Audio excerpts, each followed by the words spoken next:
a na-ebulukwa mmadụ elu ọma onye mee nke ọma ebulie ya elu si ya jide nke ochi na-aga n'elu biko ka anyị gwa mbọ kịta wee kele n'eze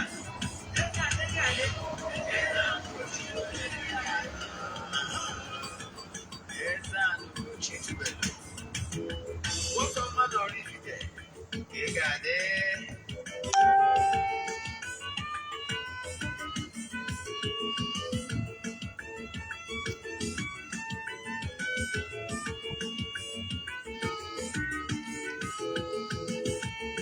ọdịnala bụ eziokwu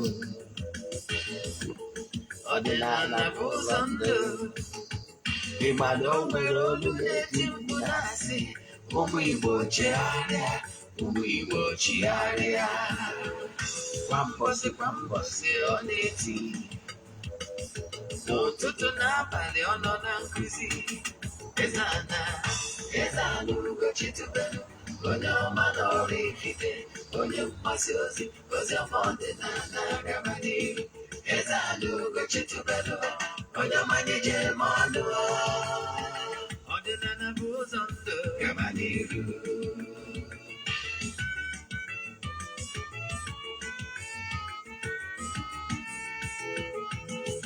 EZE-ANA Ugochi tubelu onye ọma na oraifite onye mgbasa ozi ọma ọdịnala gaba n'ihu EZE-ANA Ugochi tubelu onye ọma na-eje eme ọnụ ọdịnala bụ ụzọ ndụ gaba n'ihu EZE-ANA ga-adị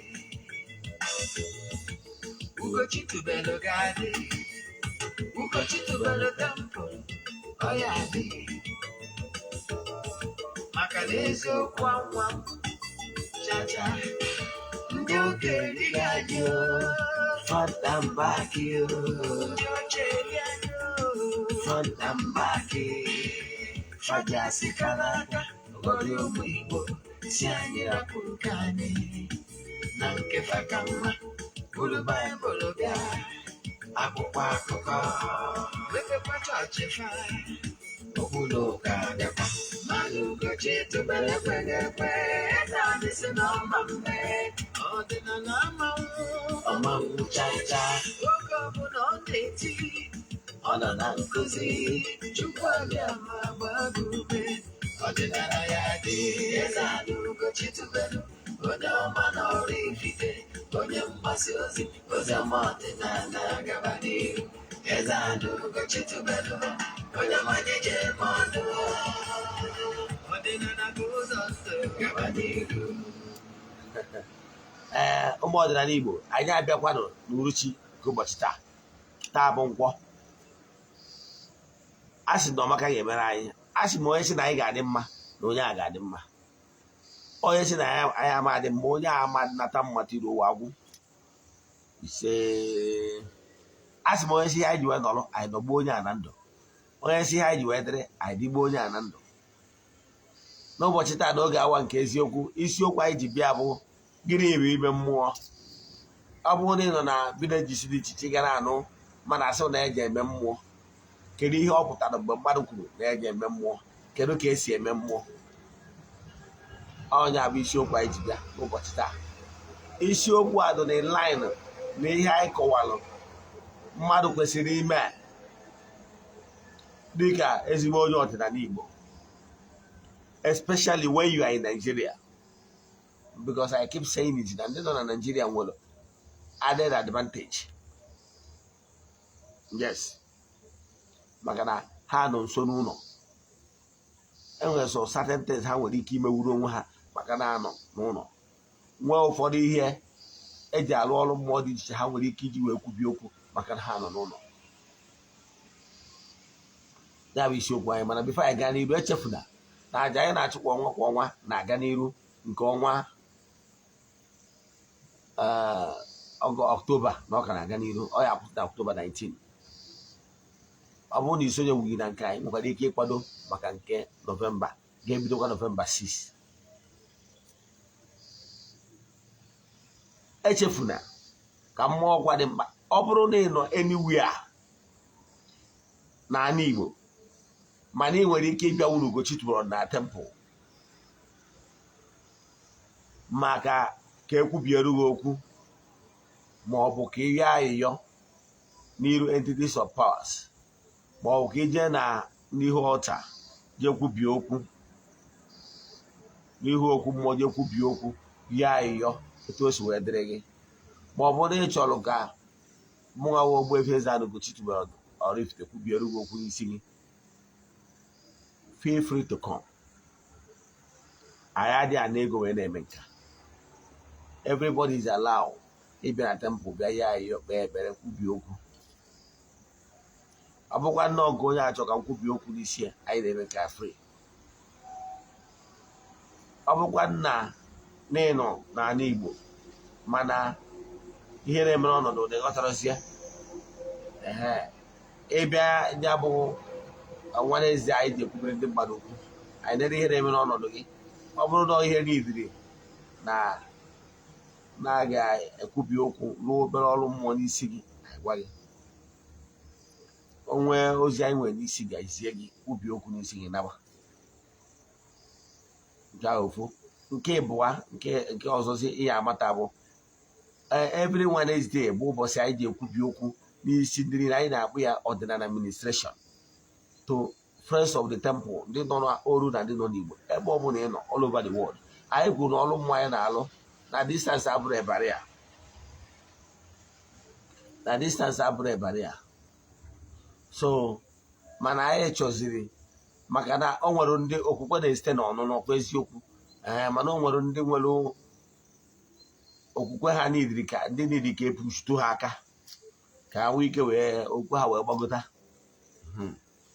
maka ihe ndị dị etu a yana maka ihe ndị chọkwara ka ha sonyere anyị live every Wednesday.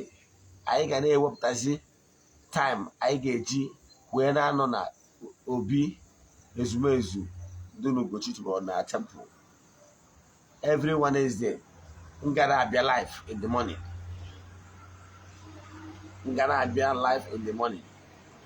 Na mbịa no the morning na-abụ ikpe ekpere, ịga ọfọ, ikwubi okwu n'isi friends of the temple all over the world. Nke ịbụa, oge a ga-eji ekwubi okwu n'isi ndị niile bụ friends of the temple ma ọ bụ ndị niile na-esonyere anyị na aja anyị na-achụ n'ọkwa ọnwa kwa ọnwa. Anyị ga na-emezie nke a ga-abụ live program. So na that live anwa anyị ga na-eji ekwubi okwu n'isi ndị ọbụla. Anyị ga-anọ n'obi ezumezu wee na-eme ya n'obi ezumezu ka anyị ga na-eme ya. Ọfọ ndị ichie ga na-apụtakwa anyị ga-eji na-eme ya bụ mmemme ka abụọkwa dị mkpa. Mgbe mbụ anyị adịghị emebi ya ka ọ pụta ihe mana kịta anyị ga na-emezie maka na o nwere ndị chọrọnụ ka ha nwee ike nọrọ live mgbe a na-eme egozi ndị mmadụ na-ekwubi okwu n'isi ha maka na okwe na-esite n'ọnụnụ. Ịghọtara ya? Ka ahụ ọkwa dị mkpa site n'ụzọ dị etu a. Ndị nọ mba dị anya nwere ike isodewuru anyị mana nke anyị na-eme anyị mesizie nke live anwa agbazie nke anyị eme fisikal maka ndị bịa present. Ịghọtara ya? Then nke ọzọzie bụ ọ bụrụ na ị nọ na Naịjirịa na ịnọ ebe ị ga-ewetawu aja chịtawu aja be nna gị n'aka gị, then ị ga-eji wee kwubi okwu maka ọdịmma gị na ezinụlọ gị. Ị ga-emewu ya facing the east, tinye aja just obere aja n'aka ekpe face east. Gwa entities of powers na mmụọ niile nọ na nkwube nna gị, gwa ha na gị nwawe onye nwa onye na-etu kpọduo afọ gị n'isi gbaa aha nna gị, nna mụtara gị, onwe aha nne nna gị ha ma emeshọn afa. Gwa ha na gị nwa bụ nwa ha ekwetago ịnaghachite n'ọdịnala ha. Biko etu ihe natara n'ọdịnala ha mee ka a na-agọzie gị ka ụkwụ ị na-azọ na aja bụrụ ngozi wee nye gị. Na etu a aja eche n'aka enwere ike ịgụta ọnụ na-etu a ka ngozi gị na onwere nwoke ma ọ bụ nwaanyị ọ na ya agụta ngozi gị ọnụ ikwucha ya kwubie okwu a n'aha Chukwu okike nke pụrụ ime ihe niile onye ike niile si n'aka ya bịa ọ bụrụ na ị nọ na be nna gị mana ọnọdụ ha adịrọ mma jee lụọ ọrụ mmụọ o nwere ndị eji maka ha wee gwa maka okwu a o nwere ndị eji maka ọnọdụ ha ọnọdụ gwurube ha gwa mmụọ si ya ịgwaja ụmụ mmụọ gwa ha si ya na gị nwere onwe gị na-ayọ ha ayịyọ na ihe mara ama gị na-etu ọbụla ihe ọbụla emere na ana eji wee megide gị ọ bụ nwoke mere ihe anwa ọ bụ nwaanyị mere ya asịrọ ngasị nwaanyị anwa onye a mere ihe a ma ọ bụ dibịa nwoke dibịa nwaanyị na-azụ ụkwụ n'ala na asịrọ ngasị onye a na-azụ ụkwụ n'ala na ihe ọjọọ niile onye a mere oge ga-anachigharị ya azụ n'aha Chukwu okike nke pụrụ ime ihe niile onye ike niile si n'aka ya bịa jee lụọ ọrụ a o nwere mmadụ ise eji maka ha wee zie ozi a o nwere mmadụ ise eji maka ha wee zie ozi a mmadụ ịtọ nwoke mmadụ na-abụ nwaanyị eji maka ha as we speak now ha na-ebe akwa mmadụ ise a ozi a ji maka ha bịa eji ozi a ji maka ha wee daa na-ebe akwa n'ọnọdụ ha adịrọ mma wesị ngwa ha na akwa ha na-ebe erugo mmụọ ntị agbọrọ m dịrị ihe a agbọrọ gị by face mana ọ ihe a sị m gwa gị jee mee ihe a m gwara gị ọ bụgoro na ọ ga-ewe gị isi ebe ọ bụla ị nọ na-abịa nna gị jee mee ya ọ ngwazi ndị a ga-esi na isi maka ihe mmadụ ise a ha mesoro mee ya ha wee nwetakwuo blessing tap the blessing ka ozi nweta na mgbede aka nsi den nke ọzọ si ewu nji wee bịa bụ ọnwa ekuzi mgbe gbasara ndị mmiri mgbe gara aga chọrọ ma kwuchazi ya banye ihe gbasara ime mmụọ anyị maka ya tọpik taa ọlụ mmiri o nwere ndị nwere ike ịgwa gị akụwagoro ngiri si na why ọlụ mmiri ya lụrụ ji wee felụọ ọ bụrụ those irrelevant things ndị mmadụ na-ekwu n'ọnya mere ọlụ mmiri ji wee felụ ọ bụrụ eziokwu o nwere ụfọdụ ndị mmadụ nwere ike ịsị na nwaanyị ọlụ mmiri ji wee felụ bụ na anọrọ na be nna gị wee nụ ya ọ bụrụ eziokwu ife a na-eme eme ife mmụọ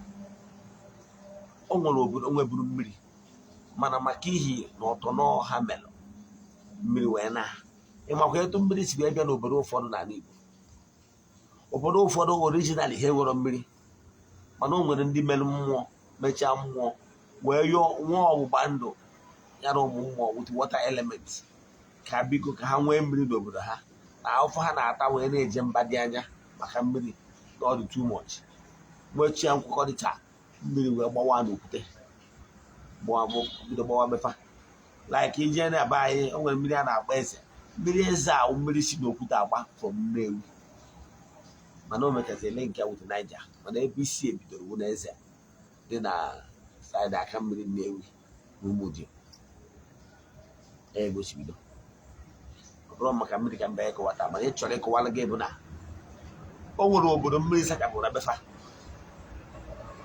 example o nwere mgbe m lụrụ onye agụrụ ụzọ Igbo mana agụrụ ụzọ Igbo enwere mmiri mana ha wepụrụ mmiri gboo mana maka ihi mkpọchi ntị na ụfọdụ ihe emere mmiri a wee jee megịrị wee jee hụnyezie na ide mmiri agụ mgbe m jere ya bụ onye ọrụ mmiri ebe njerujeru ya bụ na atụrụ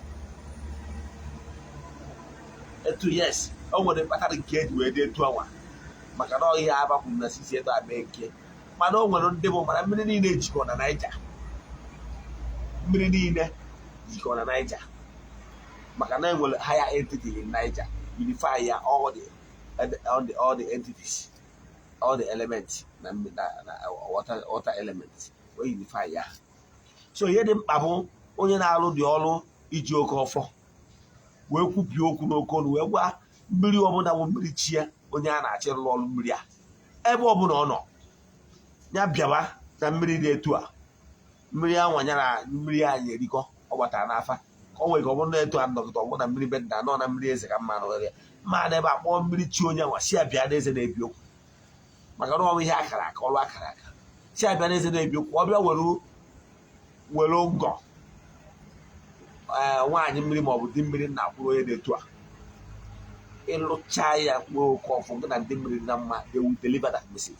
Let me tell you example. Ị na-achọ ịgwa m na ọ bụrụ na be anyị like mmiri si n'ikwu nne m, mmiri si n'ikwu nne m a na-akpọ ya mmiri ose. Mmiri ose ahụ ebe ndị nwa dị ochi na ndị palm wine tappers na-eji atapụ mmanya. Those palm wine tappers na-eji atapụ mmanya nwa machiri na mmadụ ọbụla ama abịa ebe ahụ rụọ ọrụ mmiri. Yes. So ka ha wee mara ebe ihe na-eme ha si, ha machiri ya. Ị na-achọ ịgwazi m na onye ọbụla nwere link with that water ama abazi rụọ ọrụ mmiri. Example, mmiri ahụ so na mmiri dị na temple, maka na mmiri ahụ mmiri so arụsị chim, arụsị ikwu nne m nwe arụsị nwere mmiri, mmiri ahụ mmiri so ya. Now mmiri a dị na temple, mana enwere m ike ije na mmiri arụ ọrụ mmiri maka ihi na na-enwegoro lay down rules ndị nwa dị ochi pa one tappers na-emeke use of that water develop for ka gị na ha ghara inwe physical combat. Nkwasị ibu mma akwanye ya mmiri bụrụ bịa jebe n'eze ozi ya bịara eze bịa were ụkwụ ya bịa were shap shap. O dependiri ihe onye na-arụ ya ọrụ mmiri mere. O dependiri the level of that person that is with the water element. Example, ọ bụrụ na ị nọ mba US mana ị na enyi nwoke dị na mma ọfụma, enyi nwoke na-abịa Naijiria, iwee si enyi nwoke ya doo ya ji egwa mma gị na nwere ihe mma gị ga-ebunye ọnọdụ mma gị wee biri ma bụrụ ma draido egusi, draido orugbu ma ihe niile esetara m esetara buru ebunye gị si ya biko nwa m nọ gị na ya nọ Texas iruo biko bujere ya, iwee buru ihe ahụ wee nata. Ọkwa ihe ebujere ya, yes, ihe ebujere because o deliver that message from the right channel. Onye that message bụ ya friend will definitely know ya emegere na ọ ga-edeliver. Ịghọtara ya? A na-eme webbi, and webbi with the right address, right contact. Believe in me, webbi will get them. Like recently, I'm actually itinye more street light from my house to the next junction. Yes, and gakwuo na Ugochi tubelu factory ebe anyị na-arụ pure water. A ga-enwe light a ga-eji wee a ga-etinye na the compound. Now, adị m eje ebe a na-ele electrical. Ihe m na-eme nwere contact ndị na-egie from Lagos, ha emere m ya webbi. Ha na-edeliver na my house because ndị nke tinye na compound and in front of my house. Etu aka chi na-edeliver with the right contact. Ihe a na-arụ ụwa ọrụ mmụọ, ife a na-arụ abụrụ ihe aka si na stone. O nwere obodo ụfọdụ ị ga-eji asị na agbachiri ọrụ mmiri bịa. So ihe na-ekwudo na ndị na-etu ama eje ọrụ mmiri. O nwere ndị bụ na mmiri chi ha bụ n'ịkpa, that is mmiri ha nwere na befe awụ ndị bi n'ịkpa. Nwere ike ọ bụrụ na mmiri ya bụ ijebie ị ga-arị ugwu, iricha ugwu ịrịda. And ụdị mmiri a because of na-enwego borehole in our communities, ọtụtụ ndị mmadụ ama enwezi ike a na-echuzi stream. So sometimes ije na such mmiri ya putting your life to danger because some of this mmiri a onwe ọzọ onye na-aga ya. Some dangerous animals are dominating within that area. So you know how spiritually it is strong. Inwe ike ịkata nwa obi iji ya nwata ọgụ nwa na-alụ alụ gị na ndị ezugbo ya ejewe ebe ahụ alụ ọrụ. What of onye mgbe eje ya ọ ga-ewustand iwu ma ọnwụ na-enwe ihe ọbụla ihe iyi egwupụta anụ. Ịghọtara ya? So ihe a na-eme ewe ihe mmụọ kama ihe onye emewuru ọsị na ọdụrụ possible. I can tell you, enwere m ike na temple kpọọ mmụọ ọbụla mmiri ọbụla okwu na mmiri dị be anyị, mmiri niile nji alụ ọrụ kpọọ ya okwu si ebe were oke ọbịa were oke. Ededịrị ihe ime enwere mmiri nwoke mee mmiri nwaanyị. Enwere because of mmụọ dị na mmiri ahụ, and mmụọ na mmiri ebuka abụrụ the side of the river or stream. Ọ mmụọ dị n'ime dị determine. Enwere mmụọ mmiri nji alụ ọrụ, mmiri ekulo mmụọ nwaanyị, mmiri eze bụ mmụọ nwoke. Mana enyi nwe onye ka m bịara ịkọwa na ihe m na-achọ ịkọwara gị bụ na ọ dị possible ịnọ na mmiri ọzọ kpọọ mmiri chi gị rụọ ọrụ mmiri ọbada. Close go ihe gbasara ọrụ mmiri. Eji m aka na ịghọtara ihe kwuwa maka ya. Ọ bụrụ na ịghọtara, jee na my YouTube channel or na my Facebook page ka ịghọta nkụzi ya. then ka anyị bata n'isiokwu anyị ji bịa n'ụbọchị taa. Mana bifo anyị gaa n'iru, o nwere recharge kaadị na-abụ anyị ga-eshi ya maka ndị niile na-eso anyị. Ma ị na-eso anyị na Facebook, ma ị na-eso anyị na YouTube. Yes, ihe anyị na-eme ihe ahụ, anyị were streaming live from Facebook page, but after the Facebook we post it na YouTube. So onye ọna na-watch our video, whether on na Facebook or na YouTube, onye a nwere ike ịbụ onye nwere isi awele na ịnweta ya bụ airtime anyị na-enye free. Airtime anyị na-enye bụ nkịta bụ Airtel worth 500 naira airtime, and the Glow worth 500 naira airtime. Then this airtime is for my fans only. If you are my fan, please, and you are not using any of this network, don't copy the numbers and send it to non-members. It must be for my fans. Thank you. My Airtel now. What's here? I build a program. I go on the lecture. Now closing of the lecture. Abokazem Glow. Dalo.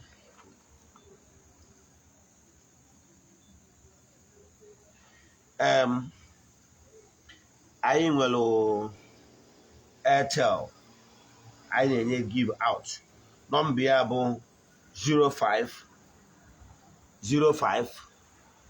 61 21 51 40 84 29 45. I repeat, 05 61 21 51 40 84 29 45. This is for airtime. At the end of the program, I make sure I want to Glow. Dalano. Yeah. N'isiokwu anyị ji bịa n'ụbọchị taata bụ uru ọ bara nwe ime mmụọ. Gịnị bụ ime mmụọ? Ime mmụọ bụ mgbe mmadụ ị ga na-anụ na ngwa ejisi a, ma ọ bụrụ na ije na ya village, ị ga-afụ onye ga-asị gị na eji eme mmụọ n'ihu mmụọ obodo dị etu a. Ghọtara ya? A na-akpọ ya ime mmụọ. Ime mmụọ bụ mgbe e jere na mmụọ dị n'obodo ụnụ. Ka mmadụ o nwere recently, o nwere mgbe njere na mmụọ be nna m a na-akpọ ụlasị. Yes, ife a na-eme bụ ife mmụọ. Ndị a na ụlasị jee gbuo ru ụlasị na mmụọ dị iche iche ya na ha nọ n'okwu ya na shrine ya, gbuoro ha anụ one by one. Ghọtara ya?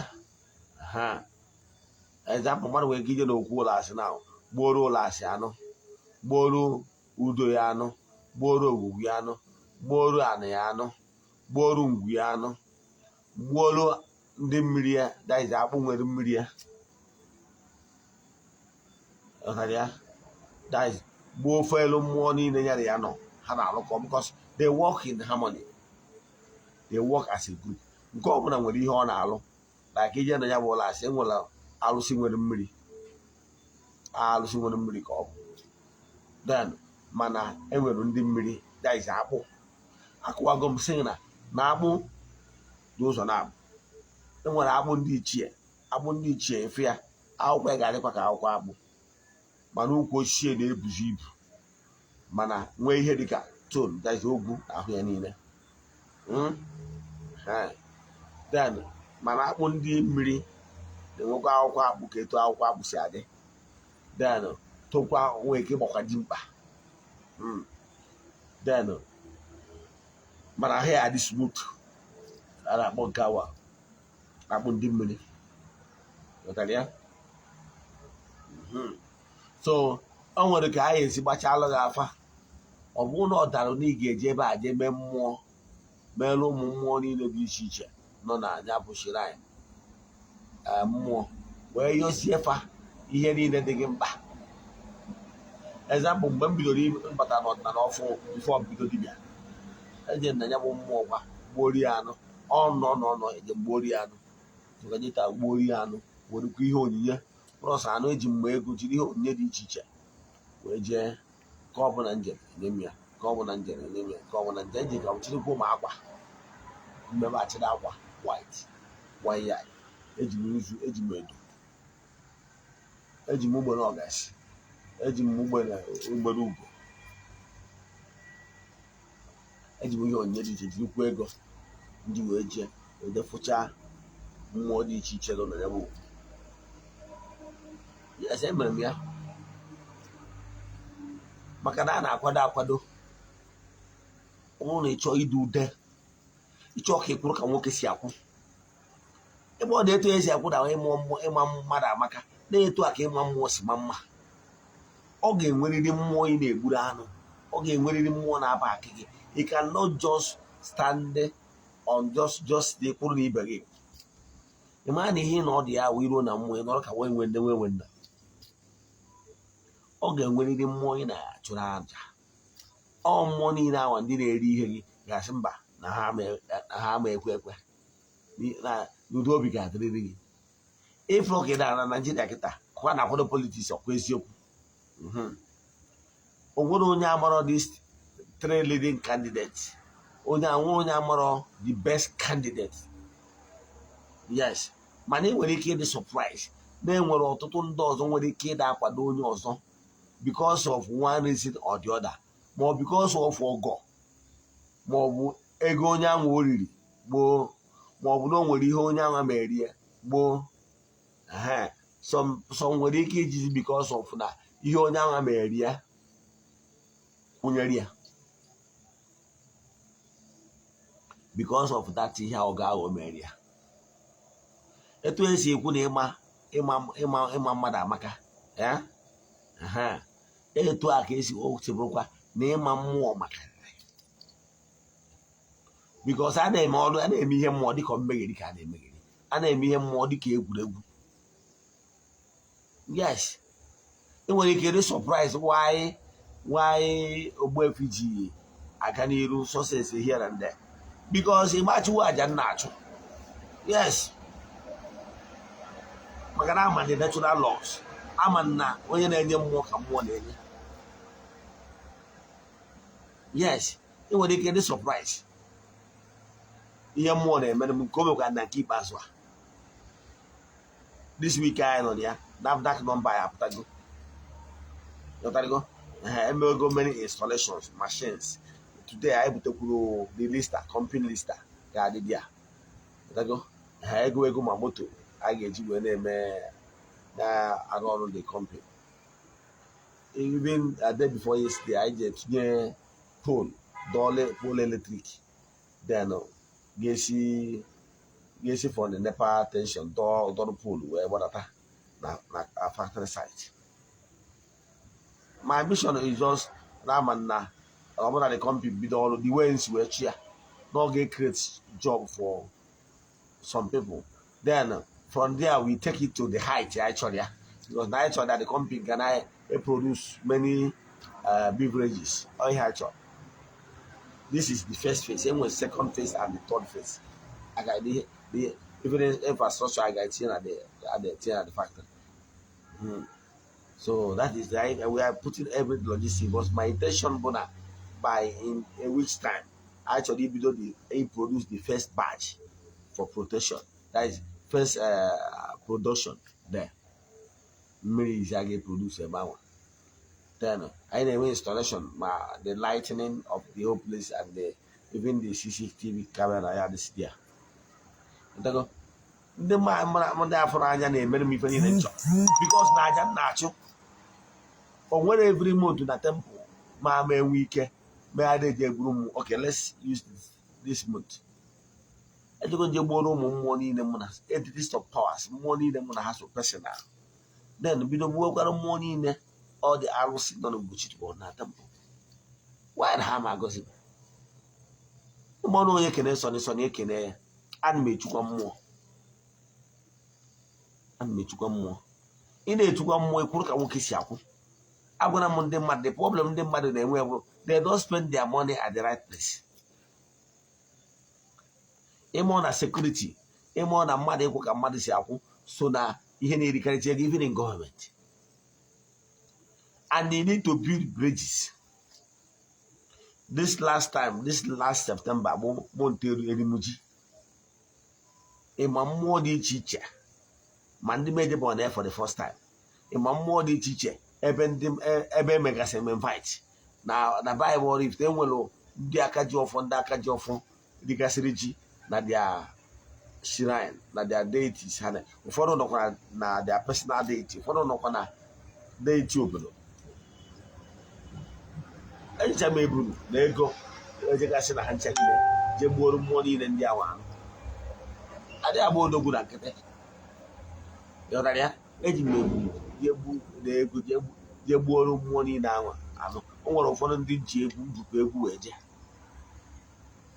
Ihe niile a na-eme abụrụ nkịtị. Is ya building personal relation. Ịbụ onye na-azụ afịa, ị na-azụ afịa na-agba aka achị ihe na-ata alụ. Ị nwere ike afịa na-azụ, ịma na afịa na-azụ highly competitive. Ịma na afịa na-azụ ụwa afịa nwere high risk volume. O nwere ụfọdụ ahịa nwere high risk volume. Bara uru ka nye mawara ga-atụ. Mana o nwere ụfọdụ ahịa nwere high risk volume. Ịma na a small mistake, millions worth of goods will just go. Enwere ike uke nwere ike ịnọkọta bịa from nowhere. Example, ị nwere ike nwee filling station. Ịma ego one ọ na-akọst just na trailer bụ mmanụ si ebe etu a na-eji ebe etu a. Ịma ọnụ high risk product na-aga n'ụzọ. Anything nwere ike hapụ that trailer. Highly flammable. Eji m nyewe m atụ. Etu a ka ọ dị, nwere ọtụtụ ndị mmadụ nọ na biznes dị iche iche. Ịghọtara ya? Ịma ọnụ ị ga na-echukwa mmụọ. Ịma ọnụ ọ na-agbasapụ aka, na-agbasapụ aka, mmụọ agbasapụrụ gị aka. Anyị na-agba n'Ugochi tụbọrọ na temple ma mmadụ one na-abịanụ show happiness, show joy like today. Ma mmadụ one na-abịanụ without even asking for it. I give. Etu ọba ndị mmadụ si ewetakwa dị mmadụ ka si enye nwa. Yes, onwe ndị ọtụ ndị mmadụ na-adachi m ego, bọsị ya mmadụ dachikara m ego. Nwe ndị nọ mmadụ iche iche ma ndị na-abịa abịa Eze-Ana na nka na-enye m. Mana etu anyị si enyekwa ka anyị si give go out. Because I'm and the power, the secret behind giving. And ụfọdụ dị too stingy. Etu aka ha dị, aka spagulu. Too stingy abụrụ na ị ga na-spend ego unnecessarily. But spending where is necessary. Ugboro one ka ị nọgọtagoro mmụọ dị be nna gị ije gbuoro ya anụ. Arụsị dị be nna gị ije gbuoro ya anụ ugboro one. Maọbụ arụsị dị be nna gị ije gbuoro ya anụ. Ịma ọnụ onye tufu ọtụ ụta. Ịma onye isi elekọta ụdara ịzọta abụ gị dọkasọrọ ọzọ. Ebe ọnụ onye kere so na-ekene ya na ị ga-anọ na anyị na-egburu mmụọ anụ. Chara ndị na-egburu mmụọ anụ bụ ndị amara ife. Mana let me tell you one thing. Onye ọbụla mere mmụọ, onwere ihe nyere mmụọ free nara n'iyi. Mana ihe na-eme ndị mmadụ amarọ ka esi kwado, ndị mmadụ amarọ ka esi enye mmụọ ihe. Ha na-enye mmụọ ihe were grumbling, na-enye mmụọ ihe tosiri etosi. Yes, you need to balance your spirituality. You must balance your spirituality. If you over cultivate your intellect, using only your intellect to pursue whatever you are doing, you might not get all the results because you encounter a lot of challenges. At the end of the day, count losses. But no one case and balance here. You must make sure, because man is combination of two factors, the spiritual man and the physical man. Now, if you want to balance whatever and be successful, you must balance the two. Don't over cultivate one. That's why sometimes if I see people now they devote their time, maybe going to motherless babies or the ma, doing other spiritual work or the ma, going to more or the ma. Then, but that does not mean nigga abankete ihe gbasalo the physical. Example, kamaru that. I'm very angry. When the mother upon the phone, more chat, I'm and that's okay, walk it. Say, where you go to walk it. I say, sorry. Ogbuefi EZE-ANA Ugochi walk it. Because the reason I'm bonding our choke, I cultivate here only one sided. You also will go to the physical. Also, go to go to the Maki, you met only an occasion. But the spiritual life here, the spiritual him is lacking behind. The spiritual him is being starved of the strength and the energy. The activation is lacking. That is why we're working. One, you must have time for your spiritual reflection, your spiritual exercise. Then they have time for the entities of powers, whom again your spiritual meditation. Believe in me, they will always guide you. They will always give you new ideas, new vision. Then they will be giving you more ideas to make sure that now they are from strength to strength. You know, they will give you. But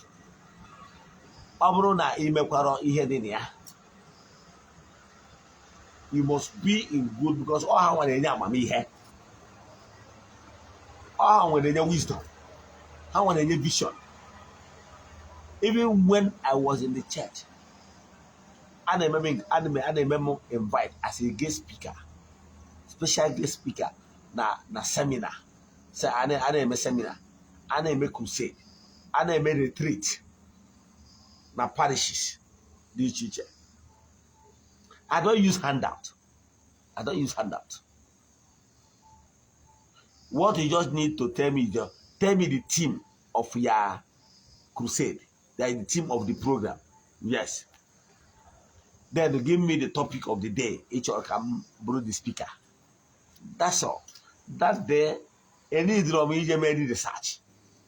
Any drum you say can get the topic, the note. One dog as a guest speaker. Okuto jenebe stand there. The topic will continue. But I can talk for hours without looking at any written down document. All the lectures. Go to my YouTube channel, I have over 600 videos, lectures. And then one of many jotter. If I'm giving my lectures, what I know is just to present it to my entities of powers. This is what you ask me to teach. Or inspiration on what I'm over. Don't worry if I can teach you. More not here, more can teach you. More not here, the money you personally can teach you that particular thing. Present it to my entities of powers. I want to have him go ahead with that teaching. Believe in me, one time for this, like today, I came from Onitsha because I was exhausted. Because I didn't Onitsha, you go so many things. I need it for the factory. Because the factory actually began this week. Now, one time for research.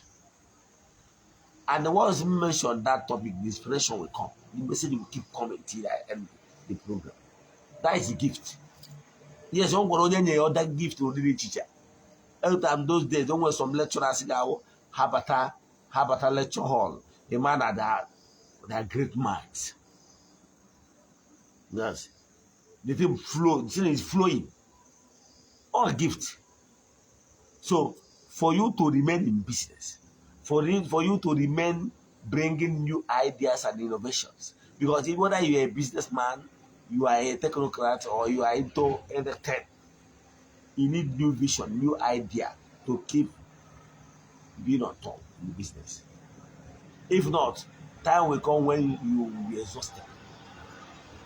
All your ideas will no longer evoke. That is why you say, even company like, let's say, Coca-Cola, they keep on bringing new ideas, new promo, new whatever, new innovations to remain in business. But once you remain stagnant in creation, stagnant is forbidden.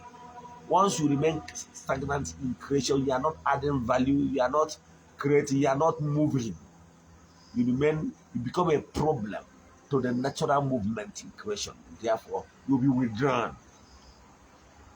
You pass on. Natural forces will withdraw you by force. That is why you see some people, once they retire from active business, people that have something upstairs, once they retire from active business, they will try to engage themselves in other activities so that they try to create vibration in the spiritual that they are still part of the creation and they are still contributing their quota. Therefore, in the natural laws will still permit them to keep existing. But once you stop bringing new ideas, it don't mean that you are staying on earth useless. Therefore, you will be withdrawn. Whether you like it or not, that is natural law that governs the universe. You understand? Mm-hmm. So, like Moa, Adam Aga, mgbuchara mmụọ na tempụl anụ ejekwa jee gburu mmụọ dị iche ma mmụọ dị n'obodo. Ọ ihe niile ahụ mmadụ ịga na gị momentum. Onye ahụ mmadụ ispred ịghọtara ya. So mana mgbe ụfọdụ ndị mmadụ adị stingy. You are not need to be stingy where you're not supposed to be stingy. Like me, Ogbuefi EZE-ANA Ugochi, I don't do party. I don't do that. Because it wastes of resources. I don't do it. However, I prefer doing saraka, doing an event, people the mother barrier, Jenna Midemera Hasaraka, Jenna Modi Chemera Hasaraka. That is me. Then Mesaraka, I told them about temple for arms and everything. Those was yes. I help people a lot. What I can say, I may not on social media because it may feel not necessary. You know what? So, goes ready. Now, I'm doing something. So what I'm telling you is this. Learn from me how it will come more depending. When was the last time you travel bendagi with Jena Ebawa, bute assorted drinks, water alcohol, and you could go to a gym my hinine. Say as a monga ya borum Niego, go be one buyer, go up to be gone off. Well, the man never was not when I wrote the other would be clear some loss. Why was last he did that? But then that we go there, women will be dancing, children will be dancing, young men will be dancing, you give them money, but everybody will be happy. That happiness comes. No go to on that temple. People are coming on daily basis. Like tomorrow is Saturday. Yes, we still do other works. People will come once they know the time, maybe as from 2, they will start coming. They will go and get seated in the beer and everything around the compound, waiting for food to be done. Once in legal, the Bruno, only one as have run here, I join them my own and me. I Saraka. If you go for the hour at the end of the day, I say, yes, Anna, not going to have a problem, not going to have a problem. That is one of the one it's in give them. And this year going down now, by this December now, we are already making plans for the rice and everything we share people at this Christmas. All money will take on now. What magic idea? What more kita? The maluko kita. Now, here na check one again. The secret of success one. Activate. All you want to say you should not pay attention to your spiritual you. Give attention to material things, how to get money. I can tell you the person will not stand because at the time will come when you will run out of ideas because you are starving your out with the spiritual force that is backing that your so-called talent or your business. Because in your business, you cannot continue using the old system that is outdated. So you need to read your so that the Yahoo will keep on supplying you with vision and knowledge and all the etc. Needed to keep you in business. Or not on top of this, you not to remain on top. No go to one temple. Some people be very wise. I don't go to one temple. Okay, everyone where you can. ije n'okwu mmụọ dị be nne gị ma ọ bụ nna gị gbuo ya, fine and good. Ọnwa nne nọ ebe ị nwere ike ịkpọ mmadụ ya jere gị n'okwu mmụọ dị etu a jee gbuoro ya anụ ọnya bi fine and good. Igbo kwasịrị ike, mana ọ nwere ndị obodo ụfọdụ eriri eri like ndị side Imo, ndị Igbo ekelekwa m ụnụ adị sorry, mana that was a time enwere some part of Imo, not Igbo niile, abịara gbusiwa secretaries, gbusiwa okwu mmụọ dị iche iche, mana ndị niile agbụsiri ya sinsi ahụ etu a afọ ha market ha na-anụ ụdị ya. Ọ nwekwara ụdị ndị trai kwara na Anambra, ha na-anụ ụdị ya taa. So ihe na-achịkọwalụ gị bụ na mgbe ị bịa nwee that new idea, ihe ị ga-eme bụ ma ọ bụ n'obodo oyibo, especially n'obodo oyibo, ma ọ bụ n'iso na ndị anyị na-alụ ọnụ Ugochi na temple, mana o nwere ike because of one thing or the other you will not be able to go to mmụọ dị be nna gị maka ilu ụlọ. Ụfọdụ nwere reason bụ na enwere ilu ụlọ, ụfọdụ bụ na enwere nwanne ha nwere ike ije wuru ha ụdị ha, ụfọdụ bụ na ha amara whom they can trust to avoid it. O nwere onye ụlọ ya wee iche ụdị ozi a emechi owere were okụba asịrị, ma ọ were gị kwuba okwu, ma ọ bụ ọgba eji obi ya niile wee ji ya, ma ọ bụrụzie echi o wezie nakwa ya na-ejere gị ihe dị etu a dị afọ not they take it for granted. Enwere so many reasons why some people cannot do it to their entities and deities from their fathers or mother side. But I will have any suggestion for you. Ụfọdụ ndị ma ụfọdụ ụgwa ndị ụlọkwa na Naịjirịa, mana ha enwere ike imewu ịchụwa ụdị aja dị aṅa na be nnafa because of na befa ahụ dominated ndị ụka ọbịa. All hope is not lost. A lot of people that abịa n'Ugochi na temple gbuoro mmụọ nọ na temple anụ. Ugochi na temple anyị nwere entities of powers 9 nọ na temple as we speak now. Yes, 9 of them. Yes. I been at temple gburu ha niile anụ.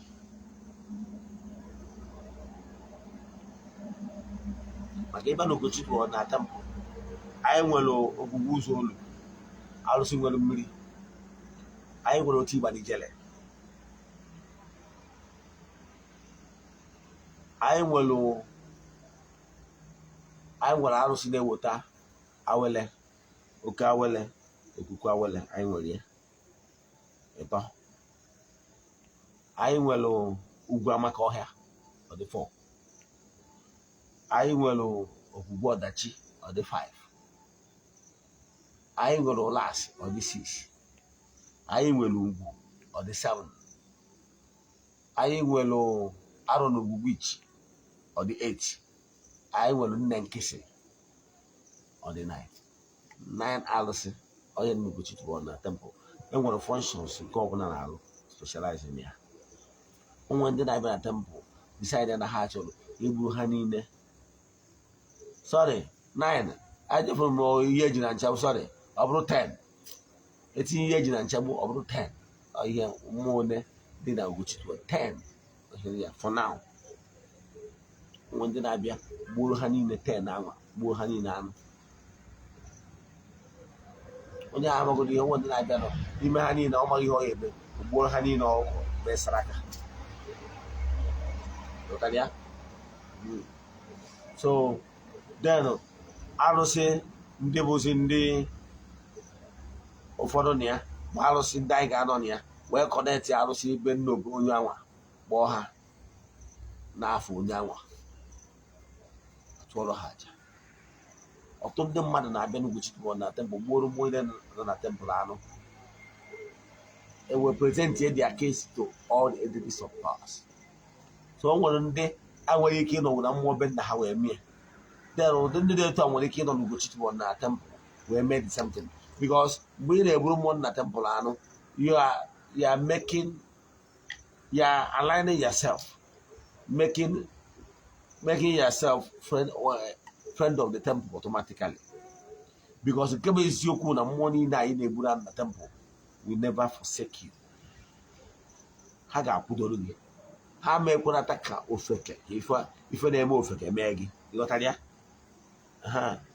onwe ndị na-anwụ ọnwụ ofeke yes mgbe ndị enwe mmadụ ịnwụ ọnwụ ofeke ndị na-eji anwụ ọnwụ ofeke maka na ha emere ihe ha kwesịrị ime na mmụọ ha kwụrụ ka ofeke na mmụọ nwere ezigbo mmụọ na-aba ha maka ihi na ha emere ihe ha kwesịrị ime ụfọdụ n'ime abụọ na ha nwere ego ihe mmadụ nwụ na mmadụ iri ego enyere ọgwụ wee bụ na o nwere onye ya sị na enwere ego o ji alụ ọrụ mmụọ mana o nwere ego o ji eme pati onye na-asị na o nwere ego o ji alụ ọrụ mmụọ mana o nwere ego o ji eji ego iPhone 13 enwekwo 14 ogoro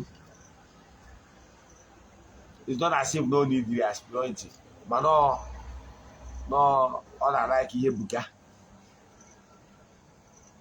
then mana ihe o kwesịrị ndụ nke mmụọ kwesịrị ihe gbasara mmụọ kwesịrị pay attention o pere ya mana ọ na-eme ihe buga o nwere ike igo moto ngala ọnụ na-achịa mmadụ o nwere ike ime nke a o nwere ike spend the ego ihe adịrọ necessary much mana that building that personal relation with mmụọ that is exactly what I'm doing ihe adị m agwọ ọgwụ mana ihe m na-eme ewe arụsị ka m na-egburu anụ because arụsị karịrị ọgwụ arụsị na ọgwụ adịghị ama aka arụsị is following normal natural process mana mgbe ị na-agwọ ọgwụ ị na-achọ ka ịkọ ọtọ corners for an end you see Lucy let me tell you let me give you this secret you know. The importance of making yourself becoming friend with all the entities of powers possible is this nke bụ eziokwu na nwere onye na-achụ aja ife na-eme ị na-achụrụ mmụọ aja mmụọ ya protect with every available strength you know why because mmụọ ma na iwe onye nke mmụọ ma na onye kere nsọ na-ekene mmụọ ma na ihe ọ ga-eji mere gị ihe ndị a bụ na o mere gị ihe a tomorrow ịbịakwachata ya ụmụ mmụọ bụ na ha so na emere m ihe niile nyo ihe ọbụla nyoro ha emere m ya maka na ha ma na every month ọ na ọbọdụ nsọ mmụọ na ọ bụrụ every month na nnọọ na-abịa mgboro ha ime ihe metara o ji adị mma mmadụ ibi uru personal relation with entities of powers whether ma nke dị be nna gị ma ọ bụ nke dị na mba ihe dị mkpa bụ n'ibi uduru bond with those entities of powers is this before ihe ọgwụ ji atụ onye ụka ka na-agba gị ihe a bụ na the name of Jesus will not protect you. The name of Jesus will not protect you when it comes with some certain protection. It will not do it. Because why? If not, those pastors that is moving around, they should stop their moving out with security details. They will not. Because they know that shouting blood of Jesus cannot give them that total protection.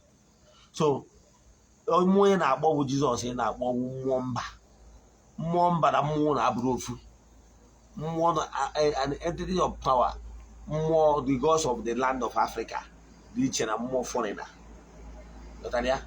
Now, ihe batara ya bụ na anọ ya batara ndị ụka ji atụkarị egwu maka na ndị ụka believe na ahịa egbu ya na ndị amoosu ya eme nke a mana ị bụrụ onye na-eme ọdịnala ọ bụrụ na conquer fear you have not started you must conquer fear ma ọ bụrụ ibidogo etu a nọgịda adị mma ya atụ egwu na mmadụ nwere ike ije gwọrọ ma ọ bụ na onye otu nzuzo nwere ihe a mewu ma ọ na onye otu nzuzo ga-eme nke mana o nwere ihe o mewu reason bụ na nwere ihe ọbụla mmadụ ga-emewu ma ọ bụrụ na chi m na entities of powers mmụọ niile m na ha so ekweghị ha si ara na onwere ife na-eme nothing mega lọtara ya etu a ka ọ dị natural mana ịchọ n'okwu iji n'aka gị je chọọ mmadụ okwu yes mana mgbe mmadụ bịajesie ka o mewuo gị na-enwere onye ị nwere aka tell you na mmụọ ga-anụrụ gị ọgụ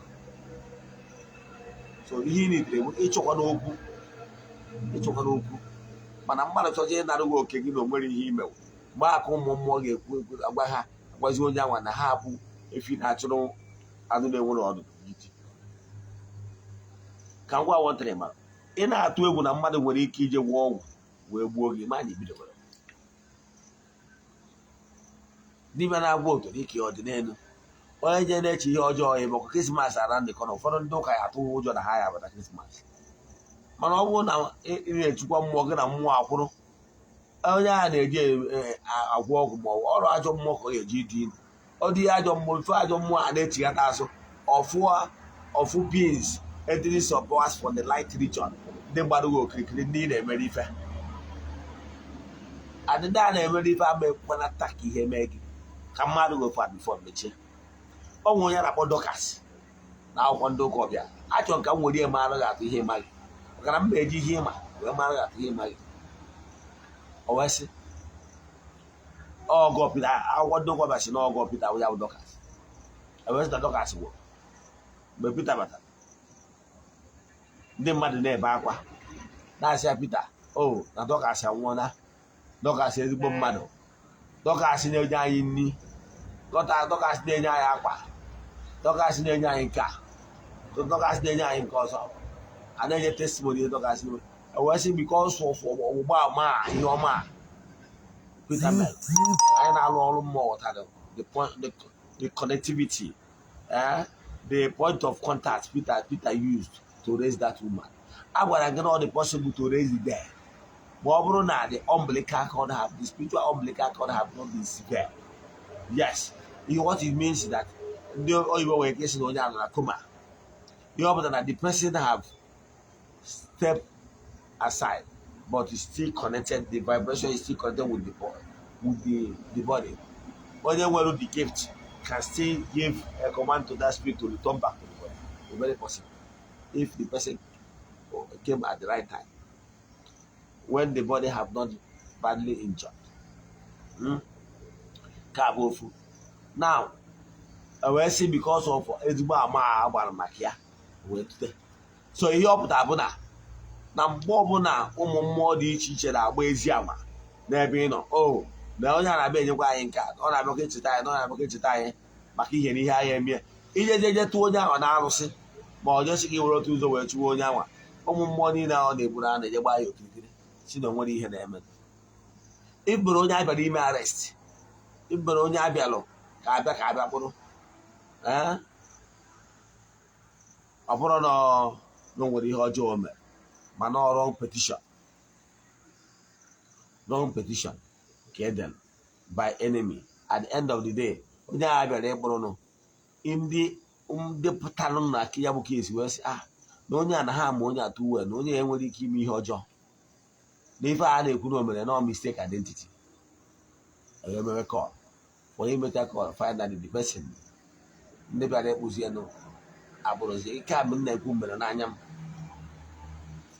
finally message actually ọ bụrụ na mistake identity truly but ọ bụrụ na o nwere ndị bịara intercede ya ọdịzi mmadụ aka akpụrụ gị enu at least ife a na-asịzi na ọ bụrụ ya o nwere ike o receive because of mbulala ya so ọ dịzie ka asị na onwe ya na-adị iwu iche nwere kama ma achịkọwara gị na o nwere onye nwere mmadụ na o nwere mmadụ ka o nwere ego etu a ka ọ dị na mmụọ mana ọ bụrụ na ị nwere mmụọ na-eprotect gị onwe onye chọrọ ịgbawa ọgba ahụ ka nchi ya because ị nwere protector so learn how to have protector.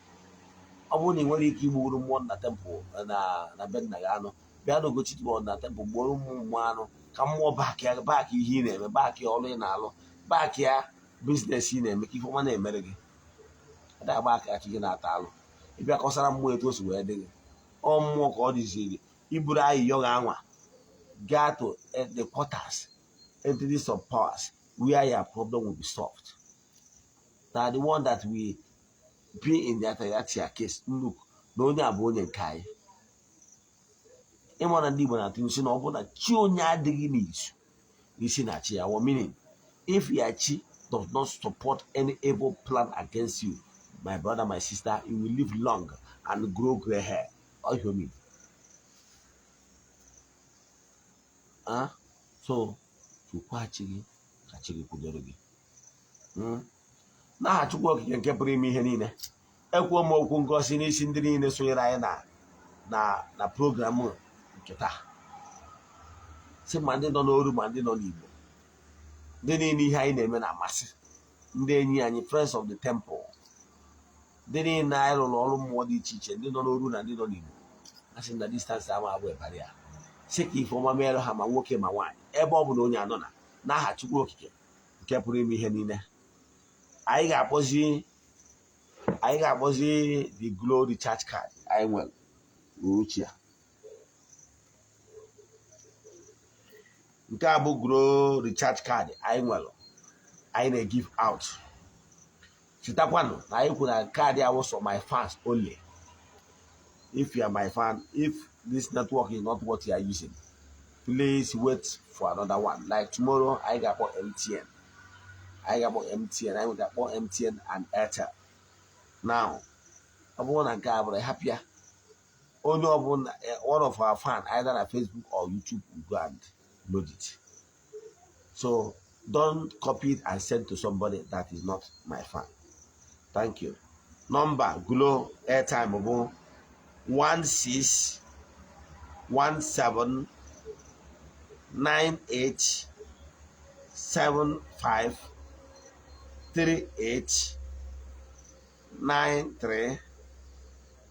1617987538939119.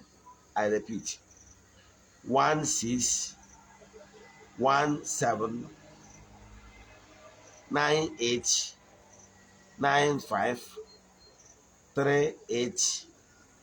161798953898 so 3893919. Ka mkpọkwa ya ọzọ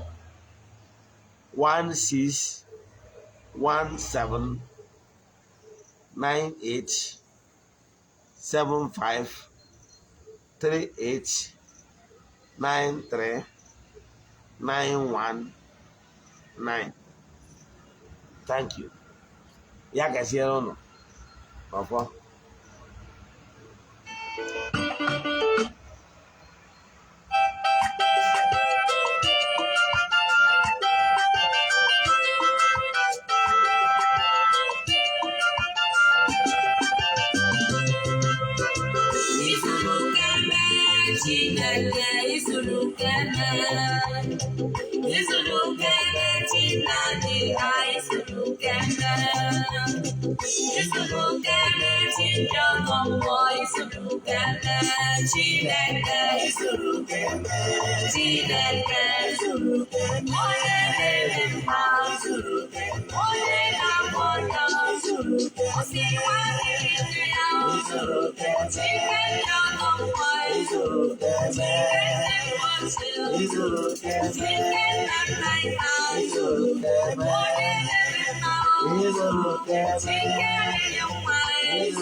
Anyị dọbụrụ ya etu a maka na egwu a chọrọ ịkpọfe m nkịta ka chi foto ka ọ dịkwanụ echi niile ya gazienụ.